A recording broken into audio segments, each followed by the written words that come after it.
Bueno, este panorama muestra mayoría calificada en el Congreso para Morena y sus aliados. Las votaciones del día de ayer, cómo está la situación en estos momentos, después de conocer pues cómo van las tendencias en el PREP, que todavía no se termina de contar. Como usted sabe, le acabamos de dar un porcentaje de cómo vamos hasta este momento, pero bueno, pues ya las tendencias y la información se da. Desde el día de ayer se empezó a conocer cómo se va a determinar la integración del Senado y de la Cámara de Diputados. Y saludo con mucho gusto a Ernesto Guerra, analista político. Ernesto, ¿cómo estás? Muy buenas tardes.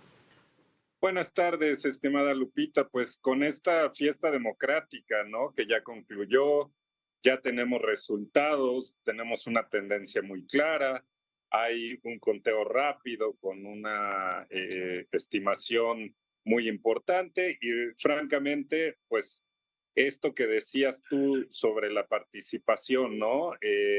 Grandes filias ayer, una jornada electoral pues prácticamente limpia, pura, con algunos incidentes aislados, pero salió bien la presidenta del INE, Guadalupe Tadei, a dar los conteos y esta tendencia, pues que ya es prácticamente irreversible, lo veías y dabas cuenta tú, y tendremos una integración interesante en el Congreso General, una integración que le da, pues como en 2018, una mayoría calificada a Morena y sus aliados electorales y ahora legislativos, que seguramente estarán con él en esta nueva legislatura que comenzará el 1 de septiembre. Eh, Bueno, también comentar, sí.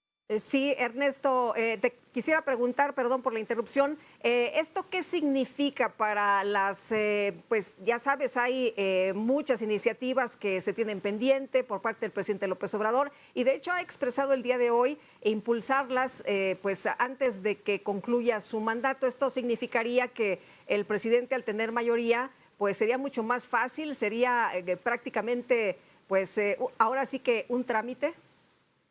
Sí, bueno, recordar que la mayoría calificada a una fuerza política lo que le da es ya no depender del bloque opositor, sino que por sí solo y los números en ambas cámaras, pues puede hacer modificaciones al texto de nuestra constitución política, Lupita, hacer las iniciativas que el propio Andrés Manuel López Obrador dejó ahí el 5 de febrero, tiene un mes con esta nueva integración en virtud del empalme que se modificó, recordarás tú en meses pasados, este empalme que dejó la reforma constitucional del 2014 y bueno, que se arregló finalmente con la modificación al artículo 65.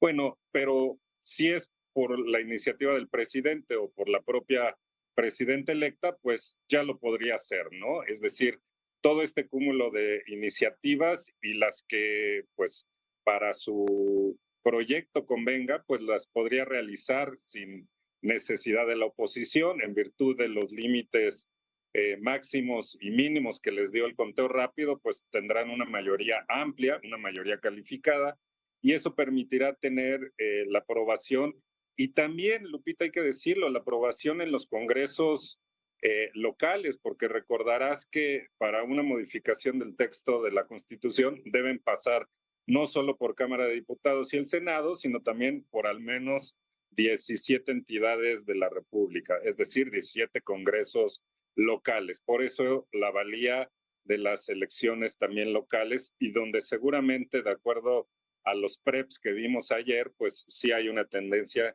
a que Morena también tenga mayorías en los congresos locales. Bueno, entonces lo que podemos esperar es que se aprueben las iniciativas que están ahí pendientes. Ya el presidente esta mañana hablaba de el Poder Judicial, ¿no? Sí, bueno, ya recordemos que tiene un paquete amplio de 20 iniciativas ahí, muy diversos temas, algunas tienen que ver con el Poder Judicial de la Federación y evidentemente pues ya tiene las condiciones en esta legislatura donde la ciudadanía decidió por solo una fuerza política y le dio la mayoría y mayoría calificada que podría representar una ventaja amplia de acuerdo a los conteos rápidos pues donde van a tener prácticamente la disposición con los números de modificar la Constitución y cualquier marco normativo, es decir, las leyes secundarias, Lupita.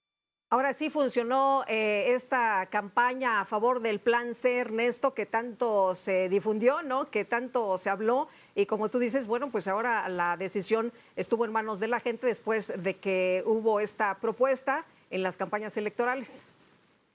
Sí, les funcionó, me parece que dos estrategias, Lupita. Una, llamar al famoso Plan C, todo Morena, pero también le funcionó esta estrategia de ir en el caso del Senado por primera fórmula y segunda dentro de Morena y sus dos aliados, tanto el Partido Verde como el Partido del Trabajo, ir separado en varias entidades de la República, porque eso les permitió ganar algunas primeras minorías, es decir, se llevan la primera y la segunda mayoría de Morena y la primera minoría, en algunos casos el Verde, en algunos casos PT, y eso les funcionó para el caso del Senado. Y lo mismo representó la Cámara de Diputados, ir en una coalición no total y ir en algunos estados o distritos, pues cada quien por su cuenta, ¿no? Y no solo para efectos del 3% del registro, sino para esta lógica de ganar mayorías amplias y les funciona.